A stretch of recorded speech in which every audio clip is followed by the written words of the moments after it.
제28장. 은이 나는 곳이 있고 금을 재련하는 곳이 있으며 철은 흙에서 캐내고 동은 돌에서 녹여 얻느니라. 사람은 어둠을 뚫고 모든 것을 끝까지 탐지하여 어둠과 죽음의 그늘에 있는 광석도 탐지하되, 그는 사람이 사는 곳에서 멀리 떠나 갱도를 깊이 뚫고 발길이 닿지 않는 곳, 사람이 없는 곳에 매달려 흔들리느니라. 음식은 땅으로부터 나오나 그 밑은 불처럼 변하였도다. 그 돌에는 청옥이 있고 사금도 있으며 그 길은 솔개도 알지 못하고 매의 눈도 보지 못하며 용맹스러운 짐승도 밟지 못하였고 사나운 사자도 그리로 지나가지 못하였느니라. 사람이 굳은 바위에 손을 내고 산을 뿌리까지 뒤엎으며 반석에 수로를 터서 각종 보물을 눈으로 발견하고 누수를 막아 스며나가지 않게 하고 감추어져 있던 것을 밝은 대로 끌어내느니라. 그러나 지혜는 어디서 얻으며 명철이 있는 곳은 어디인고? 그 길을 사람이 알지 못하나니 사람 사는 땅에서는 찾을 수 없구나. 깊은 물이 이르기를 내 속에 있지 아니하다 하며 바다가 이르기를 나와 함께 있지 아니하다 하느니라. 순금으로도 바꿀 수 없고 은을 달아도 그 값을 당하지 못하리니 오빌의 금이나 귀한 청옥수나 남보석으로도 그 값을 당하지 못하겠고 황금이나 수정이라도 비교할 수 없고 정금 장식품으로도 바꿀 수 없으며 진주와 벽옥으로도 비길 수 없나니 지혜의 값은 산호보다 귀하구나. 구스의 황옥으로도 비교할 수 없고 순금으로도 그 값을 헤아리지 못하리라. 그런즉 지혜는 어디서며 명철이 머무는 것은 어디인고? 모든 생물의 눈에 숨겨졌고 공중의 새에게 가려졌으며 멸망과 사망도 이르기를 우리가 귀로 그 소문은 들었다 하느니라. 하나님이 그 길을 아시며 있는 곳을 아시나니 이는 그가 땅 끝까지 감찰하시며 온 천하를 살피시며 바람의 무게를 정하시며 물의 분량을 정하시며 비 내리는 법칙을 정하시고 비구름의 길과 우레의 법칙을 만드셨습니다. 그때 그가 보시고 선포하시며 굳게 세우시며 탐구하셨고 또 사람에게 말씀하셨도다. 보라, 주를 경외함이 지혜요 악을 떠남이 명철이니라. 아멘. 할렐루야. 하나님의 은혜와 사랑이 새벽제단 주님의 임재와 그분의 손길이 덮이기를 사모하며 기도하는 우리 모든 성도님을 위해 또 각자 처소에서 변함없이 새벽제단을 지켜가시는 모든 성도님들과 함께 하시기를 주님의 이름으로 간절히 축원합니다. 어떻게 명절 잘 보내셨어요? 예, 우리 여성분들은 또 쉰 게 쉰 것 같지도 않으실 것 같은데, 그래도 정말 주님께서 주신 잠시의 이 쉼의 시간을 이제 뒤로 하고 변함없이 믿음 가운데 달려가야 될 우리인 줄 믿습니다. 오늘 욥기 28장의 말씀을 통해서 함께 은혜 나눌 텐데요, 세계적으로 투자나 자산 운용으로 유명한 워렌 버핏이라고 하는 유명한 기업가 또는 투자가가 있습니다. 이 사람이 자기의 기부 활동을 위해서 자신과의 점심 식사를 매년 경매에 내놔요. 근데 수많은 사람들이 그 워렌 버핏과 식사하면서 그의 지혜 또는 그의 팁을 듣고 싶어서 많은 사람들이 그 점심 경매에 참여한대요. 근데 올해 6월에 최고가가 나왔어요. 1900달러, 1900만 달러. 그러니까 우리나라 돈으로 246억 원이에요. 예, 안 놀리실 줄 알았어요. 우리 성도님들은 246억 원 쪽이야 뭐. 이 한 사람과의 점심, 그리고 그걸 통해서 이 사람의 지혜를 듣는데 기꺼이 1900만 달러, 246억 원을 지불했다라는 거죠. 세상 사람들도 지혜를 구합니다. 어떻게 하면 자기의 이익을 구할 수 있을까? 어떻게 하면 자기의 평안과 안위를 도모할 수 있을까? 이 지혜를 얻기 위해서 수만금도 마다하지 않고 내요. 하지만 그들이 구하는 지혜는 세상의 지혜죠. 그들의 욕망을 위해서 구하는 것이고 이 지구만 벗어나도 의미 없는 지혜예요. 이 땅에서의 시간이 끝나고 하나님 부르시면 그 지혜는 더 이상 지혜가 아니죠. 그런데 그런 지혜 위해서도 그 246억 원이 넘는 금액을 내는 사람들이 있단 말이에요. 세상 사람들도 이렇게 지혜를 구하는데 과연 참된 지혜이신 하나님을 알고 믿는 우리들은 하나님의 지혜를 얼마나 사모하고 얼마나 구하고 있습니까? 욥기는 잠언 전도사와 더불어서 지혜 문학이라고 불립니다. 지혜에 대해서 다루고 있고 또 지혜에 대해 많은 것을 알려주고 있는 거죠. 오늘 28장은 빌닷의 세 번째 욥에 대한 공격에 대하여 어제 27장부터 이어지고 있는 욥의 답변이에요. 욥은 이 답변 가운데서 오늘 28장에서 참된 지혜가 무엇인지를 말하고 있습니다. 욥은 28장에서 세상의 지혜와 하나님 안에 있는 참된 지혜는 다르다라고 규정해요. 그러면서 무엇이 참된 지혜인가? 이에 대해서 마지막 절에서 주를 경외하는 것이 지혜라고 분명하게 밝히고 있습니다. 그래서 오늘 말씀 28장은요, 마지막 절 주를 경외함이 지혜요, 이 말씀을 제목 삼아서 과연 우리가 정말 열심히 찾아야 될 참된 지혜는 무엇인지를 함께 묵상해 보려고 합니다. 1절로 11절은요, 욥이 세상의 지혜를 언급하고 있는 내용이에요. 단적으로 욥은 세상 사람들이 가지고 있는 지혜가 뛰어나 보이고 훌륭해 보이지만 하나님 안에서 구할 수 있고 받을 수 있는 참된 지혜와는 완전히 비교할 수 없다는 것을 말하려고 합니다. 만물의 영장인 사람은 다른 피조물보다 정말 깊은 지혜를 가지고 있죠. 하나님이 가장 지혜롭게 지으신 사람, 그런데 이 사람들이 의지하고 찾는 지혜라는 것도 하나님 앞에서는 정말 보잘것없다라는 것을 말하고 있는 거예요. 욥은 사람들이 땅에 숨겨진 은가금을 캐내기 위해서 또 재련하고 있는 기술이 있다라고 말합니다. 어디에 뭐가 묻혀 있는지 보이지도 않잖아요. 사람들은 오래전부터 기가 막히게 금맥이나 광맥을 찾아서 필요한 광석을 얻고 이걸 재련해서 필요한 자원을 얻는 지혜가 있었어요. 이를 얻기 위해서는요, 사람이 없는 곳에 들어가는 것도 또 높은 곳에 위험한 곳에 매달려서 그것을 얻는 것도 마다하지 않았다라는 거예요. 한낱 금광석 하나 얻으려고도 그렇게 외로움도 그렇게 위험함도 불사하는데 과연 우리가 참된 지혜를 얻기 위해서 하나님 앞에 얼마나 몸부림치며 나에게 하나님의 지혜를 알려달라고 간구하고 있는지 한번 돌아봐야 될 거예요. 인간은 다른 피조물들과 비교할 수 없을 만큼 영특하죠. 오늘 말씀에서도 마찬가지입니다. 하늘을 나는 솔개, 사람보다 시력이 좋다는 매도 금강석이 어디 있는지 몰라요.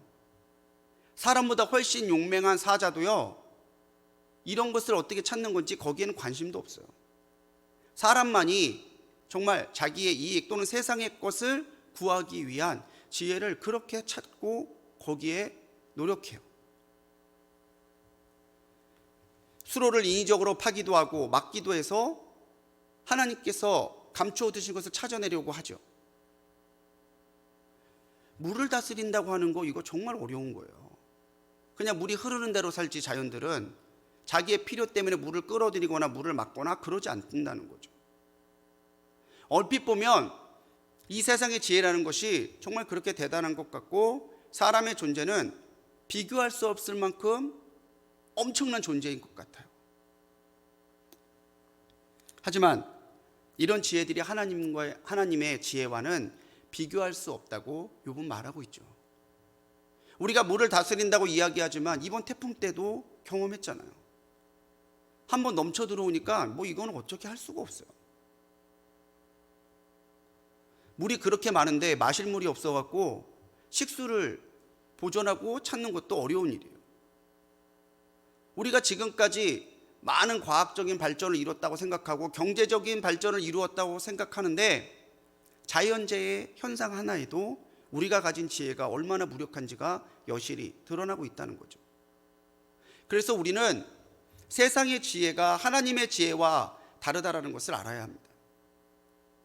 잠시 있다 사라질 또는 지금 잠깐만 유용할 세상의 지혜가 아니라 언제 어디에서나 우리에게 빛이 되고 우리에게 힘이 되는 하나님의 참된 지혜가 있음을 알고 그 지혜를 얻기 위해서 내가 할 수 있는 최선의 노력을 경주해야 된다는 것이죠. 다른 지혜서인 전도서 1장 2절에서 전도서의 기자는요, 세상의 모든 것이 헛되고 헛되니 헛되고 헛되도다 라고 말합니다. 결국 세상의 지혜를 그렇게 알아보려고 하고 그렇게 가지려고 했던 전도서의 기자도 나중에 세상의 지혜를 돌아보니까 그렇게 헛될 수가 없다는 거예요. 하나님의 지혜는요, 오늘 우리에게 반드시 필요한 하나님의 은혜입니다. 그런데 어떤 사람이 하나님의 지혜를 발견하느냐? 성경은 겸손한 자가 하나님의 지혜를 발견한다고 얘기해요.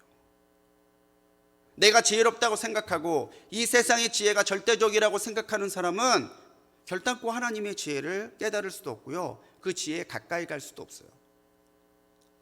하지만 하나님의 지혜가 참으로 내게 필요하고 나는 하나님의 지혜가 없이는 살 수 없는 연약한 존재라는 것을 하나님 앞에 겸손하게 내려놓고, 주님, 어리석은 나를 깨우쳐 주셔서 주님의 지혜로 가득하게 하옵소서 간절히 기도할 때 하나님은 조금씩 그분 안에 있는 지혜를 우리의 영혼에 깨닫게 하시고 알려주신다는 거죠.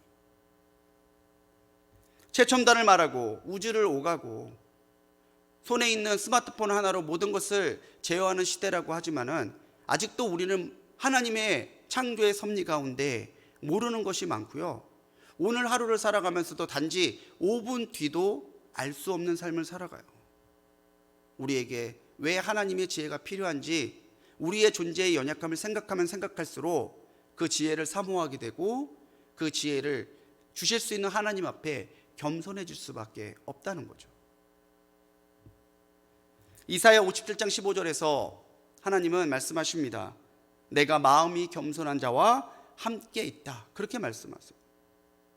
우리의 마음이 겸손하여 세상의 지혜를 의지하지 아니하고 참된 지혜의 근원 대신 하나님을 의지할 때에 하나님은 그 마음의 겸손함을 보시고 그 사람과 함께 하시고 하나님과 함께 할 때에야 우리는 비로소 세상의 지혜와 구분되는 하나님의 지혜를 얻을 수 있다는 것이죠. 나의 경험, 세상의 지혜 또는 세상이 정말 지혜롭다고 말하는 것을 의지하며 사는 것이 아니라 주님 안에서만 발견할 수 있는 하나님의 참된 지혜를 사모하며 살아가는 우리 성도님들이 되시기 바랍니다. 12절에서 이어지는 내용 가운데 욥은 묻습니다. 12절과 20절에서 묻죠.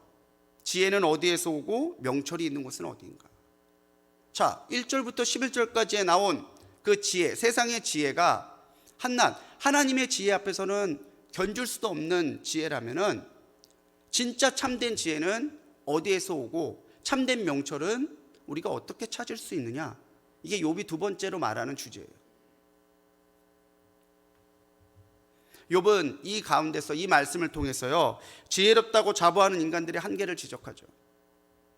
땅에 묻힐 광석을 보고 수로를 이렇게 저렇게 바꿀 수 있는 지혜가 있는 사람들도요, 하나님의 지혜, 참된 지혜는 아둔하고 찾기 어려울 때가 더 많다라는 거예요. 인생의 길이라고 말할 수 있는 지혜, 참된 인생길이라고 하는 지혜를 찾는 일에는 사람들이 그보다도 관심이 없고 그보다도 무지할 수밖에 없다는 거죠. 참된 지혜의 가치는요, 인간적인 방법 또는 세상적인 가치의 것을 가지고 살 수 없어요. 13절에서 욥은 참된 지혜는 사람 사는 땅에서 찾을 수 없다라고 단정 짓습니다. 너희가 이 세상에서 아무리 인간적인 방법, 세상적인 방법으로 참된 지혜를 찾으려고 해봐라. 찾을 수 있나? 찾을 수 없다. 감히 욥은 세상의 지혜를 그렇게 규정하면서 하나님의 지혜는 세상적인 방법으로는, 인간적인 방법으로는 찾을 수 없다라고 말하는 거죠. 당연한 얘기 아니에요? 그러실지 모르겠지만 우리의 삶의 모습을 잘 생각해 보시라는 거죠. 우리가 하나님을 의지하고 하나님 앞에 간구하는 그런 모습이 아니라 나의 능력과 나의 경험과 또는 주변의 사람들, 인맥들, 관계들 이런 거를 통해서 지혜를 얻으려고 할 때가 얼마나 많느냐는 거예요. 문제에 닥쳤을 때, 고난이 있을 때에 이것을 풀어주실 수 있는 참된 지혜의 하나님이 아니라 자꾸 인위적인 방법들, 다른 사람들을 의지해서 그것을 풀으려고 할 때가 얼마나 많느냐는 거예요.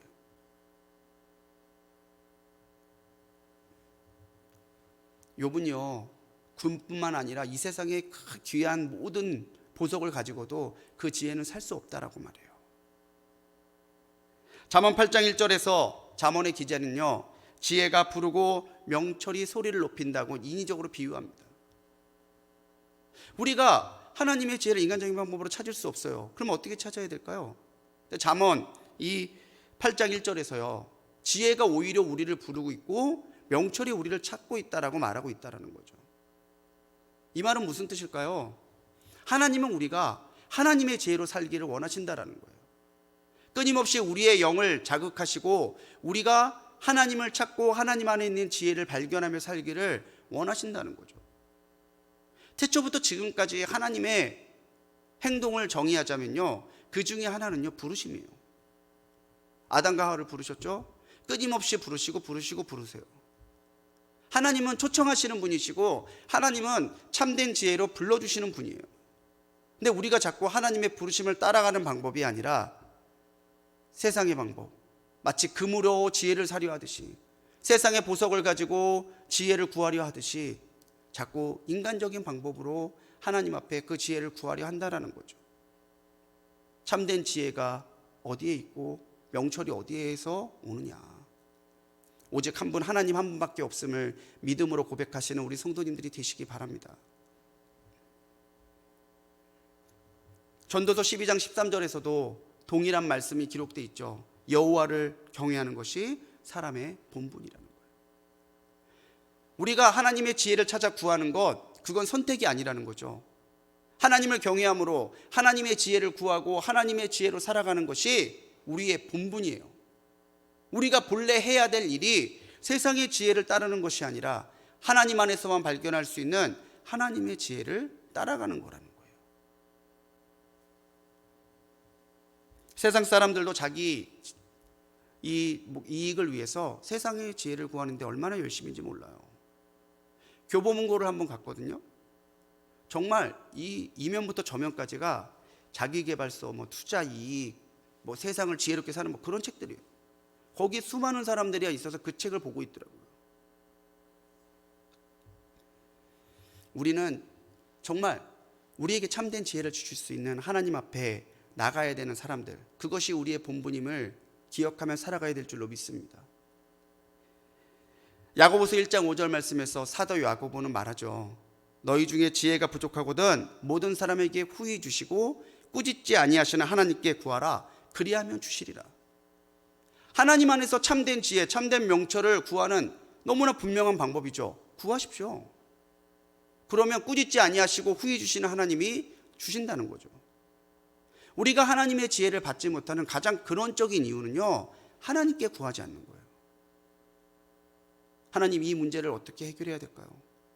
하나님, 내가 오늘을 살아가면서 어떻게 해야 하나님의 기쁨이 될 수 있을까요? 하나님, 내가 기도하고 있는 이 기도 제목을 어떻게 하나님 앞에서 응답할 수 있을까요? 끊임없이 하루를 하나님께 묻고 물으며 살아가야 되는 사람들이 우리예요. 세상의 헛된 방법으로 지혜를 구하는 사람들이 아니라 오직 하나님 앞에 구함으로 하나님께서만 주실 수 있는 그 참된 지혜를 누리고 깨달으며 살아가는 우리 성도님들이 되시기 바랍니다. 오늘 마지막 말씀에서 욥은 한 번 더 말하죠. 악을 멀리함이 명철이에요. 우리가 지혜 하지만요, 진짜 우리가 지혜로워지려면요, 악을 멀리하고 하나님의 거룩함을 닮아가는 삶을 살아야 돼요. 그게 지혜랑 무슨 상관일까요? 라고 생각하실지 모르겠지만 이게 안 돼서 하나님 앞에 지혜와 은혜를 받지 못하는 사람들이 너무나 많습니다.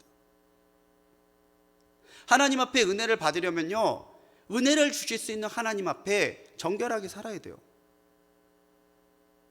하나님의 지혜로 오늘 내가 가득하려면요, 하나님께서 지혜를 주실 수 있도록 내가 하나님 앞에 하나님의 거룩함을 닮아가는 결단과 신앙이 필요하다라는 거죠.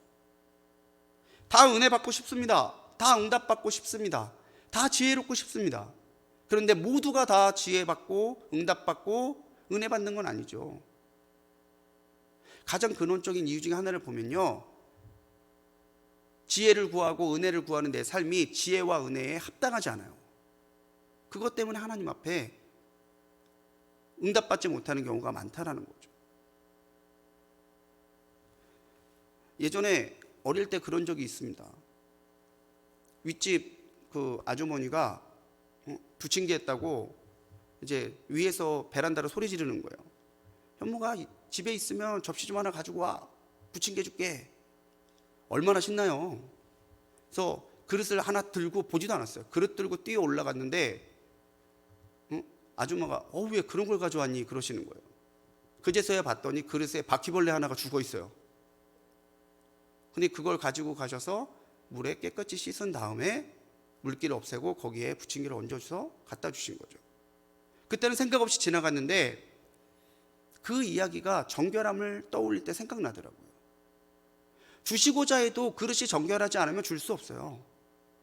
하나님이 우리를 지혜롭게 하시려고 하고 하나님이 우리에게 은혜를 주시려고 해도요, 내가 그 은혜를, 그 지혜를 감당할 만큼 내 그릇이 준비되어 있지 않으면은 하나님께서는 지혜를 주실 수 없고 은혜를 주실 수 없다는 거죠. 그렇기 때문에 우리는 악을 떠나는 것 자체가 지혜로 들어가는 길인 것을 깨달아야 돼요. 악을 떠난다라고 하는 말, 히브리어 수르는요, 도망치다라는 뜻이 있습니다.